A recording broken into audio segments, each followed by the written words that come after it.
כן, שאם את מתבטאת.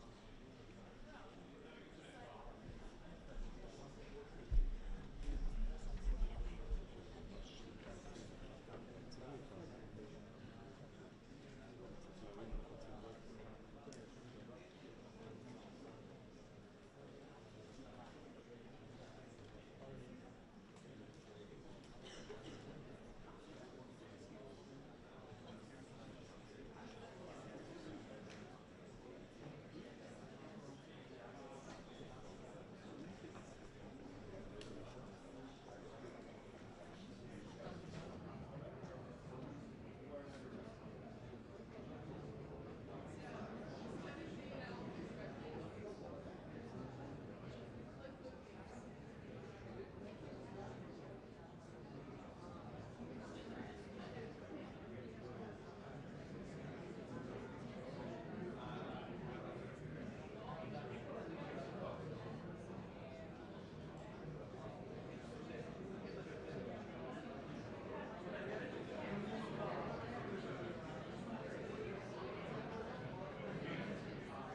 Ladies and gentlemen, the President of the United States and the Prime Minister of the State of Israel.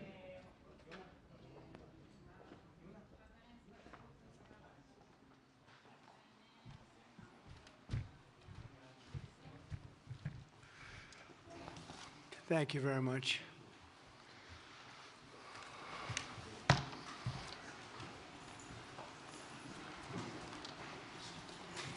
That's a lot of press. Congratulations, you bring them out. You really bring them out. Today, I'm delighted to welcome Israeli Prime Minister Benjamin Netanyahu back to the White House. It's a wonderful feeling and a wonderful event. We had fantastic talks, and thank you very much with your staff. He's the first foreign head of state to visit during our administration, and Bibi, I want to say it's an honor to have you with us. Over the past 4 years, the U.S. and the Israeli alliance has been tested more than any time in history. But the bonds of friendship and affection between the American and Israeli people have endured for generations, and they are absolutely unbreakable. They are unbreakable. I'm confident that under our leadership, the cherished alliance between our two countries will soon be stronger than ever. We had a great relationship. We had great victories together 4 years ago. Not so many victories over the past 4 years, however. In my first term, Prime Minister and I forged a tremendously successful partnership that brought peace and stability to the Middle East like it hadn't seen in decades. Together, we defeated ISIS. We ended the disastrous Iran nuclear deal, one of the worst deals ever made, by the way, and imposed the toughest ever sanctions on the Iranian regime. We starved Hamas and Iran's other terrorist proxies, and we starved them like they had never seen before. Resources and support disappeared for them. I recognized Israel's capital, opened the American embassy in Jerusalem, and got it built, by the way. Built it too, just not only designated it, but got it built at a price that nobody's seen for 40 years. We got it built, it's beautiful, all Jerusalem stone, right from nearby, and it's something that's very special. And recognized Israeli sovereignty over the Golan Heights, something that they talked about for 70 years, and they weren't able to get it, and I got it. And with the historic Abraham Accord, something that was really an achievement that was, I think, going to become more and more important because we achieved the most significant Middle East peace agreements in half a century, but the Abraham Accords in particular, and I really believe that many countries will soon be joining this amazing peace and economic development transaction. It really is a big economic development transaction. I think we're going to have a lot of people signing up very quickly. Unfortunately, for 4 years, nobody signed up. Nobody did anything for 4 years except in the negative. Unfortunately, the weakness and incompetence of those years, those past 4 years, the grave damage around the globe that was done, including in the Middle East, grave damage all over the globe. The horrors of October 7th would never have happened if I were president. The Ukraine and Russia disaster would never have happened if I were president. Over the past 16 months, Israel has endured a sustained, aggressive, and murderous assault on every front, but they fought back bravely. You see that, and you know that. What we have witnessed is an all-out attack on the very existence of a Jewish state in the Jewish homeland. The Israelis have stood strong and united in the face of an enemy that has kidnapped, tortured, raped, and slaughtered innocent men, women, children, and even little babies. I want to salute the Israeli people for meeting this trial with courage and determination and unflinching resolve. They have been strong. In our meetings today, the Prime Minister and I focused on the future, discussing how we can work together to ensure Hamas is eliminated and ultimately restore peace to a very troubled region. It's been troubled, but what's happened in the last 4 years has not been good. I want to thank Prime Minister Netanyahu for working closely with my transition team, the Special Envoy Steve Witkoff, who's here somewhere. Steve? Stand up, Steve, please. What a job you've done. What a good job you've done. Proud of you. Done a fantastic job. National Security Advisor Mike Waltz. Thank you, Mike, for working so well with us. Thank you. We have, in addition, Marco Rubio, who is on the phone right now, listening to every single word that we say, and he's going to be great. And Pete, congratulations. And Scott, congratulations. I see you're here. And Caroline's been doing a great job. She's really probably talked about more than anybody here. She's done a fantastic job, and thank you very much, Caroline. We're proud of you. But we'll only be satisfied when all of these problems are solved, and we have the team to solve them, and that's going to happen. And it's going to happen, I think, very quickly. I also strongly believe that the Gaza Strip, which has been a symbol of death and destruction for so many decades, and so bad for the people anywhere near it, and especially those who live there, and frankly, who's been really very unlucky. It's been very unlucky. It's been an unlucky place for a long time. Being in its presence just has not been good, and it should not go through a process of rebuilding and occupation by the same people that have really stood there and fought for it and lived there and died there and lived a miserable existence there.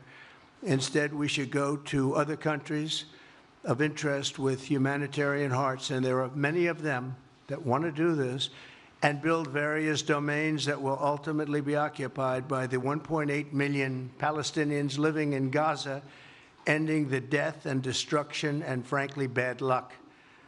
This can be paid for by neighboring countries of great wealth. It could be 1, 2, 3, 4, 5, 7, 8, 12. It could be numerous sites, or it could be one large site. But the people will be able to live in comfort and peace, and we'll make sure something really spectacular is done. They're going to have peace. They're not going to be shot at and killed and destroyed like this civilization of wonderful people has had to endure. The only reason the Palestinians want to go back to Gaza is they have no alternative. It's right now a demolition site. This is just a demolition site. Virtually every building is down. They're living under fallen concrete that's very dangerous and very precarious. They instead can occupy all of a beautiful area with homes and safety, and they can live out their lives in peace and harmony instead of having to go back and do it again. The U.S. will take over the Gaza Strip, and we will do a job with it, too. We'll own it and be responsible for dismantling all of the dangerous unexploded bombs and other weapons on the site, level the site and get rid of the destroyed buildings, level it out, create an economic development that will supply unlimited numbers of jobs and housing for the people of the area. Do a real job. Do something different. Just can't go back. If you go back, it's going to end up the same way it has for 100 years. I'm hopeful that this ceasefire could be the beginning of a larger and more enduring peace that will end the bloodshed and killing once and for all. With the same goal in mind, my administration has been moving quickly to restore trust in the alliance and rebuild American strength throughout the region. And we've really done that. We're a respected nation again. A lot's happened in the last couple of weeks. We are actually a very respected nation again. I ended the last administration's de facto arms embargo on over $1 billion in military assistance for Israel. And I'm also pleased to announce that this afternoon, the United States withdrew from the anti-Semitic UN Human Rights Council and ended all of the support for the UN Relief and Works Agency, which funneled money to Hamas and which was very disloyal to humanity. Today, I also took action to restore a maximum pressure policy on the Iranian regime, and we will once again enforce the most aggressive possible sanctions, drive Iranian oil exports to zero, and diminish the regime's capacity to fund terror throughout the region and throughout the world. We had no threat when I left office. Iran was not able to sell oil. Nobody was buying oil because I said, don't buy it. If you buy it, you're not doing any business with the United States. And Hamas was not being funded. Hezbollah was not being funded. Nobody was being funded. There would never have been an October 7th. 2 weeks ago, I once again designated the Houthis as a terrorist organization. They're trying to destroy world shipping lanes, and that's not going to happen. And over the weekend, I ordered airstrikes against senior ISIS leaders hiding in the caves of Somalia and took them out. Here in America, we've begun the process of deporting foreign terrorists, jihadists, and Hamas sympathizers from our soil, just as we have people that are extremely evil, and we're sending them out of our country. They came from jails. They came from mental institutions and insane asylums, and they were dumped into our country. They're gang members. We're getting them out at numbers that nobody can actually believe. And every single country is taking those people back. They said they would never take them back, and they're all taking them back, and they're taking them back very gladly. And I recently signed an executive order combating the vile wave of anti-Semitism that we've seen in the aftermath of the October 7th attacks. Together, America and Israel will renew the optimism that shined so brightly just 4 years ago. It was really a bright, beautiful light. We will restore calm and stability to the region and expand prosperity, opportunity, and hope to our nations and for all people of the Middle East, including the Arab and Muslim nations. Very important. We want the Arab and Muslim nations to have peace and have tranquility and have great lives. I'd like to now invite Prime Minister Netanyahu to say a few words, and we'll take some questions afterwards. Thank you very much. Thank you, Mr. President. I'm honored that you invited me to be the first foreign leader to visit the White House in your second term. This is a testament to your friendship and support for the Jewish state and the Jewish people. I've said this before, I'll say it again. You are the greatest friend Israel has ever had in the White House.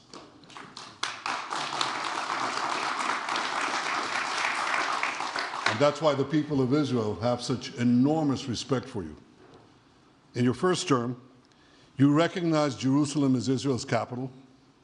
You moved the American embassy there. You recognized Israel's sovereignty over the Golan Heights. You withdrew from the disastrous Iran nuclear deal. I remember we spoke about it. You said, this is the worst deal I've ever seen. I'm elected, I'm walking out of it. That's exactly what you did. And I think it speaks loudly for just common sense, just looking at things and seeing them as they are. And of course, you also brokered the groundbreaking Abraham Accords in which Israel made peace with 4 Arab states. We did this in 4 months. Nothing happened for a quarter of a century, but in 4 months, we were able, working together under your leadership, to have 4 historic peace accords. And now in the first days of your second term, you picked up right where you left off. Your leadership helped bring our hostages home, among them American citizens. You freed up munitions that have been withheld from Israel. They had been withheld from Israel in the midst of a 7-front war for our existence. And you just freed it. You ended unjust sanctions against law-abiding Israeli citizens. You boldly confronted the scourge of anti-Semitism. You stopped funding, as you just said, international organizations like UNRWA that support and fund terrorists. And today, you renewed the maximum pressure campaign against Iran. Ladies and gentlemen, all this in just 2 weeks. Can we imagine where we'll be in 4 years? I can. I know you can, Mr. President. For our part, we in Israel have been pretty busy too. Since the horrendous October 7th attack, we've been fighting our common enemies and changing the face of the Middle East. On that infamous day, Hamas monsters savagely murdered 1,200 innocent people, including more than 40 Americans.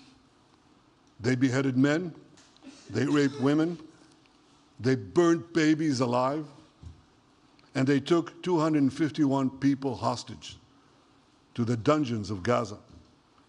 And after this worst attack on Jews since the Holocaust, Iran and its henchmen in the Middle East were absolutely ecstatic. Haniya praised the massacre. Sinwar said that Israel was finished. Nasrallah boasted that Israel was, here's what he said, as feeble as a spider's web. Well, Mr. President, Haniya is gone. Sinwar is gone. Nasrallah is gone. We've devastated Hamas. We decimated Hezbollah. We destroyed Assad's remaining armaments. And we crippled Iran's air defenses.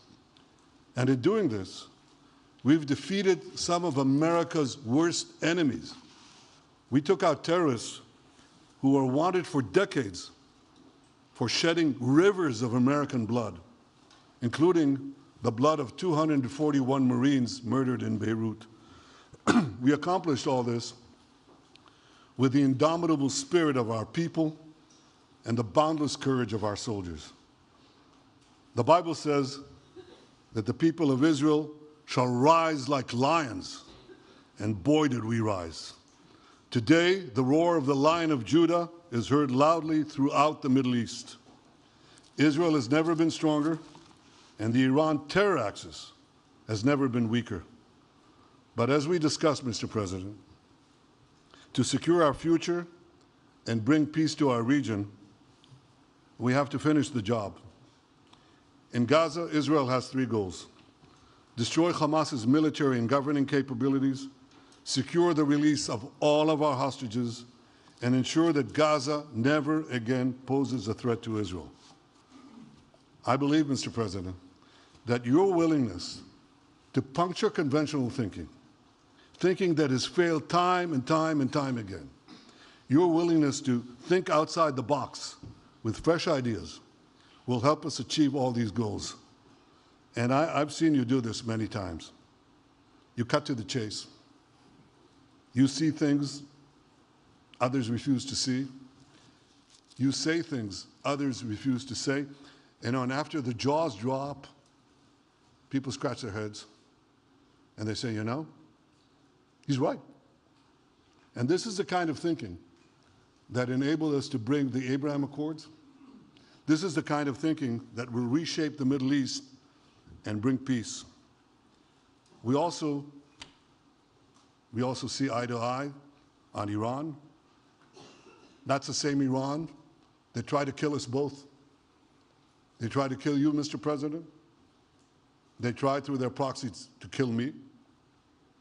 We're both committed to rolling back Iran's aggression in the region and ensuring that Iran never develops a nuclear weapon. Mr. President, ladies and gentlemen, Israel will end the war by winning the war. Israel's victory will be America's victory. We will not only win the war, working together, we will win the peace.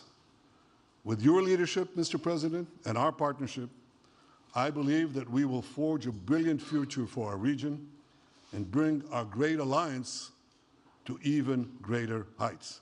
Thank you. Thank you very much, baby. Very nice. Thank you. And J.D. Vance, everybody. J.D., please, Vice President, stand up.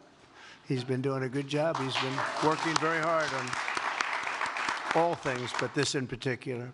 We'll take some questions, please. Yes, ma'am. Go ahead, please. Go ahead. Yeah, go ahead. Mr. President, can a normalization deal with Saudi Arabia be achieved without the acknowledgement of a Palestinian state? That question for you too, Mr. Prime Minister. And Mr. President, given what you've said about Gaza, did the U.S. send troops to help secure the security vacuum? So Saudi Arabia is going to be very helpful, and they have been very helpful. They want peace in the Middle East. It's very simple. We know their leader and their leaders very well. They're wonderful people, and they want peace in the Middle East.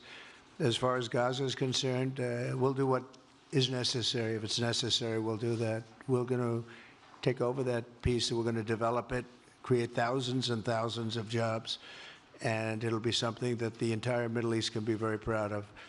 But everybody feels that continuing the same process that's gone on forever, over and over again, and then it starts, and then the killing starts, and all of the other problems start, and you end up in the same place, and we don't want to see that happen. So by the United States, with its stability and strength, owning it, especially the strength that we're developing and developed over the last fairly short period of time, I would say really since the election, I think we'll be a keeper of something that is very, very strong, very powerful, and very, very good for the area, not just for Israel, for the entire Middle East, very important. And we'll, again, have thousands of jobs, and there'll be jobs for everyone, not for a specific group of people, but for everybody. Okay, please. I think peace between Israel and Saudi Arabia is not only feasible, I think it's going to happen. I think if we had another half a year in your first term, it would have already happened. True. Many, many more, I agree, many more nations.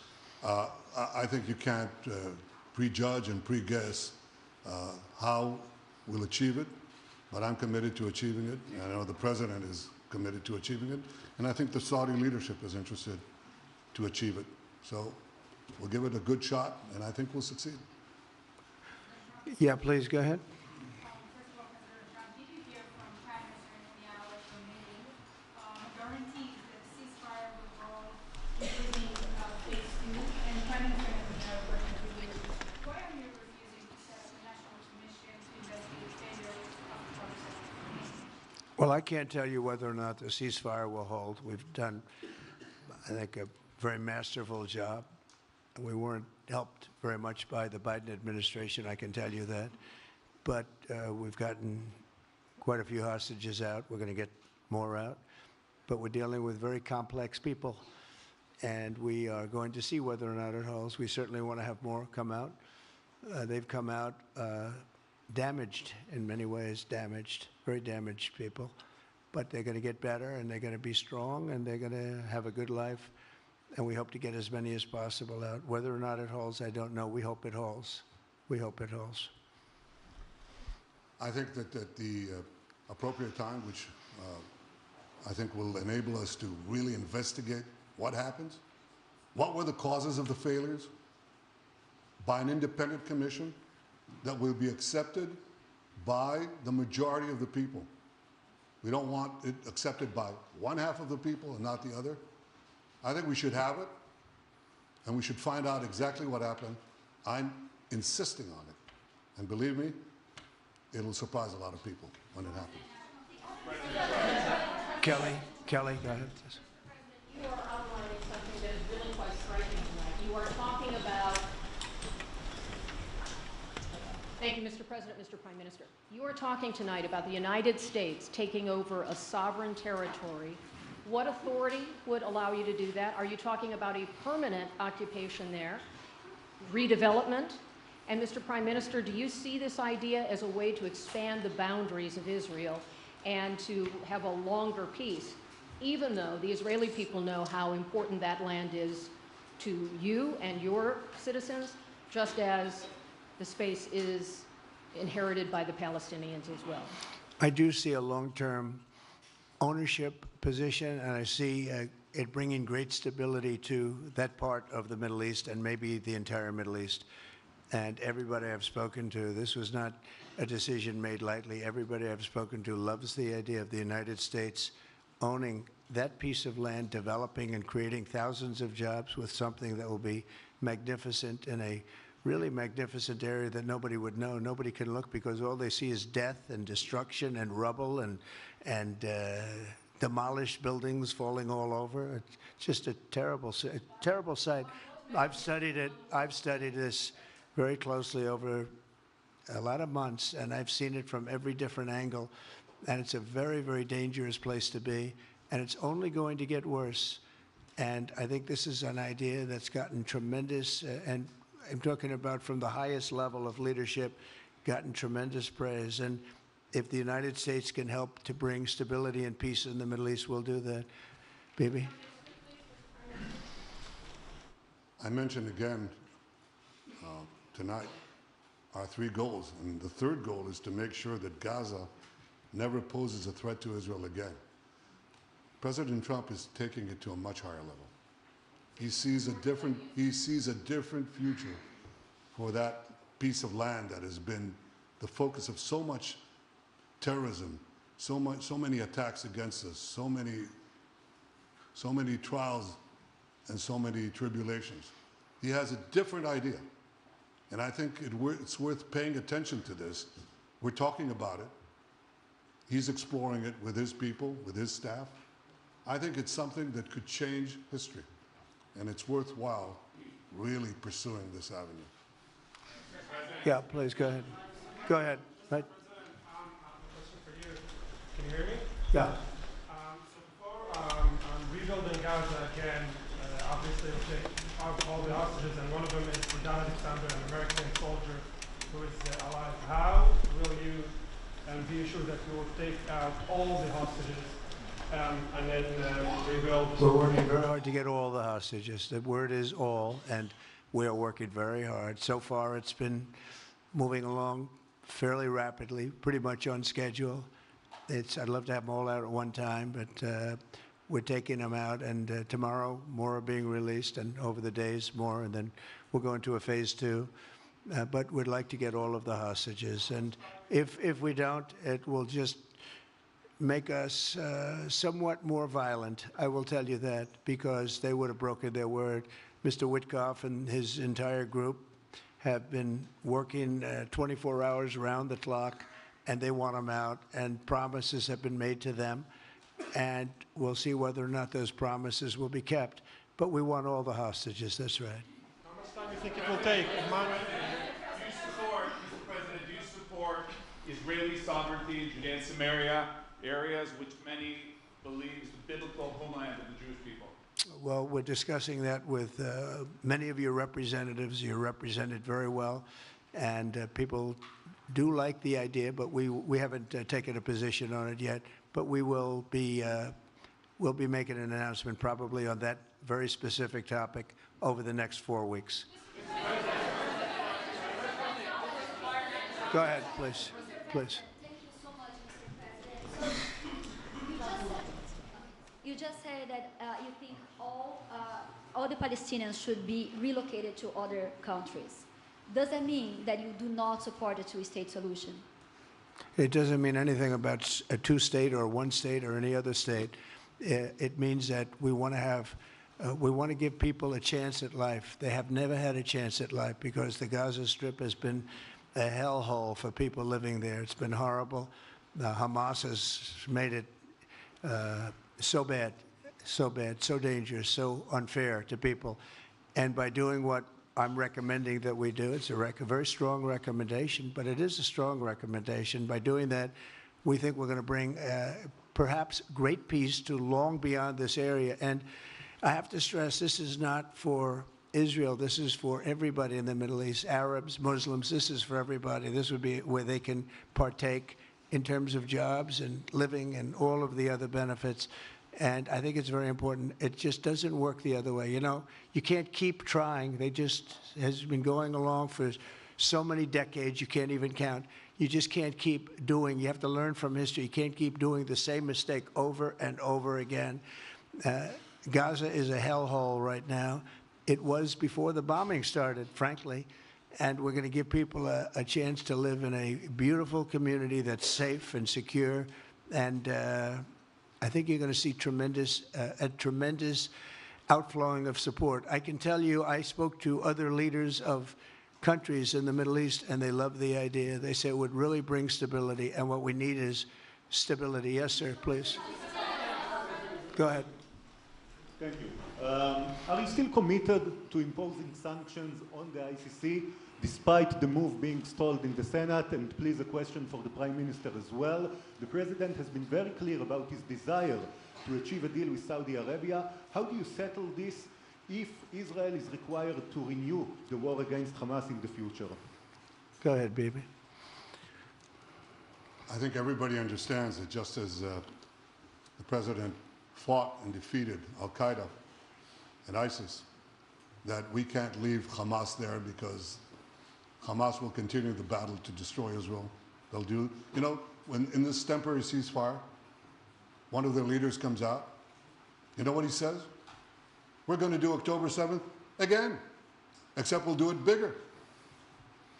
So obviously, you can't talk about peace neither with Hamas or in the Middle East if this toxic, murderous organization is left standing.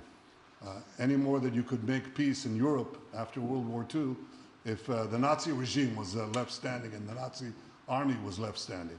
You want a different future? You got to knock out the people who want to destroy you and destroy peace. That's what we're going to do. I think that will also usher in, actually, the peace with Saudi Arabia and with others. And I think there will be others, too. Yes, ma'am. Go ahead. Woman, as a high expectation from you. Do you have any plan to change Afghanistan situation? Are you able to recognize Taliban? Because I'm an Afghan journalist, Afghan suffrage woman. Any comment about Afghanistan? What's your future plan for Afghan people, especially Afghanistan? I have a little hard time understanding you. Where are you from? Oh. Actually, it's a beautiful voice and a beautiful accent. The only problem is I can't understand a word you're saying. But I just say this, good luck, live in peace. Go ahead, please. That's okay, yeah, please.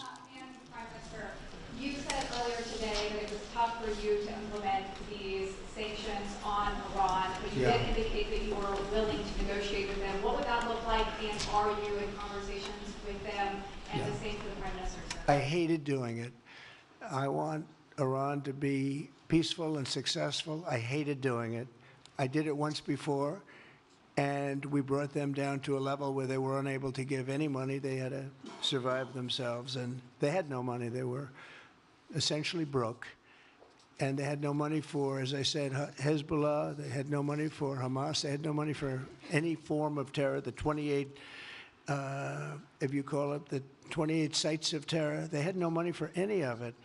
They had to do their own and focus on their own well-being. And I hated to do it then, and I hate to do it just as much now. And I say this, and I say this to Iran, who's listening very intently. I would love to be able to make a great deal, a deal where you can get on with your lives and you'll do wonderfully. You'll do wonderfully. Incredible people, industrious, beautiful, just an unbelievable group of people in Iran. And I know them well, have many friends from Iran and many friends that are Americans from Iran, and they're very proud of Iran. But I hated to do it, just so you understand. And I hope we're going to be able to do something so that it doesn't end up in a very catastrophic situation. I don't want to see that happen. I really want to see peace, and I hope that we're able to do that. They cannot have a nuclear weapon. It's very simple. I'm not putting restrictions.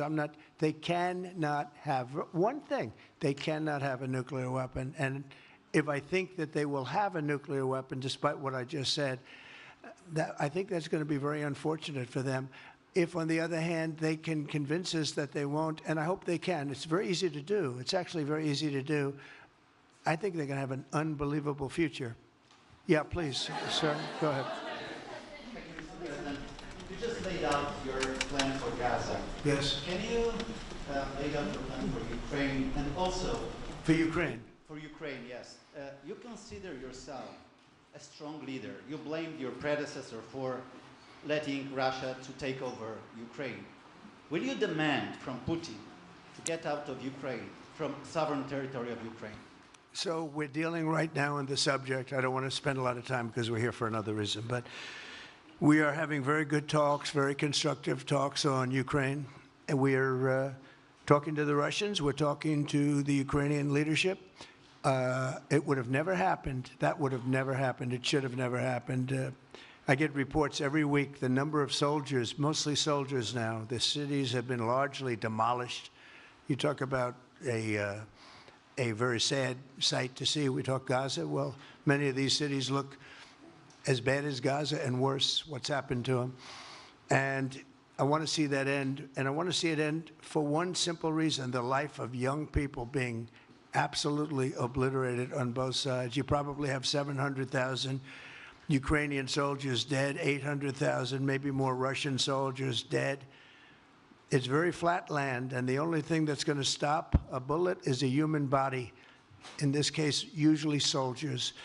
And the numbers are staggering when you hear the real numbers in Ukraine, what the numbers are. And this doesn't include the cities that have been demolished and all of the people that were killed. So I want to see it stopped. We're having very good talks, and I think we're going to get it. I think something will be hopefully dramatically, it will rise above everything. You can't let this continue. This is an absolute slaughter that's taking place on the beautiful farmlands of Ukraine, and we have to stop it. We can't let this continue. It is a human tragedy, and we're going to try very hard to stop it. Yeah, please, go ahead, sir. Go ahead. Mr. President, thank you very much. Okay. Mr. President, what's your view about Palestinian leader Abbas' role in all the regional changes you want to do? And a question for the Prime Minister, what's your view on President Trump wanting to reach a deal with Iran and not a much more active military stance towards it? Go ahead, baby. Go ahead. I think the President just said something that I think is the pivot of everything that we're talking about. He said Iran cannot have a nuclear weapon. And we fully agree with that. If this goal can be achieved by a maximum pressure campaign, so be it. But I think the most important thing is to focus on the goal, which the President just did, and I fully agree with him. Well, I said it, and he said it very well. It's a campaign of pressure to see if we can get something done. He doesn't want to do what some people think will automatically happen because they're very difficult people to deal with, as you know. But if we could solve this problem without warfare, without all of the things that you've been witnessing over the last number of years, it would be, I think it would be a tremendous thing. Go ahead, please. Do you have any plans to visit Israel soon? To visit where? Israel and Gaza. Oh, well, I love Israel. I will visit there, and I'll visit Gaza, and I'll visit Saudi Arabia, and I'll visit other places all over the Middle East. The Middle East is an incredible place, so vibrant, so it's just one of the really beautiful places and with great people. And I think a lot of bad leadership has taken place in the Middle East that's allowed this to happen. It's just terrible. And that includes on the American side, by the way. We should have never gone in there a long time ago, spent trillions of dollars and created so much death. So that includes Americans. But yeah, I'll be visiting a lot of different places in the Middle East. I've been invited everywhere, but I will be visiting some, yeah. Okay. Let's go. Caitlin, go ahead. Caitlin. Thank you so much, President Trump. Caitlin, go ahead. On what you were saying there. Say it. Go ahead, please. Just to follow up on what you were saying about the Gazans leaving Gaza, going to other countries. One, where exactly are you suggesting that they should go? And two, are you saying they should return after it's rebuilt? And if not, who do you envision living there? I envision the world, people living there, the world's people. I think you'll make that into an international, unbelievable place. I think the potential in the Gaza Strip is unbelievable. And I think the entire world, representatives from all over the world will be there, and they'll live there. Palestinians also. Palestinians will live there. Many people will live there. But they've tried the other, and they've tried it for decades and decades and decades. It's not going to work. It didn't work. It will never work. And you have to learn from history. History has, you just can't let it keep repeating itself. We have an opportunity to do something that could be phenomenal. And I don't want to be cute. I don't want to be a wise guy, but the Riviera of the Middle East, this could be something that could be so bad. This could be so magnificent. But more importantly than that is the people that have been absolutely destroyed that live there now can live in peace in a much better situation because they're living in hell. And those people will now be able to live in peace. We'll make sure that it's done world class. It'll be wonderful for the people. Palestinians mostly we're talking about. And I have a feeling that despite them saying no, I have a feeling that the king in Jordan and that the general president, but that the general in Egypt will open their hearts and will give us the kind of land that we need to get this done, and people can live in harmony and in peace. Thank you all very much. Thank you. Thank you very much. Thank you.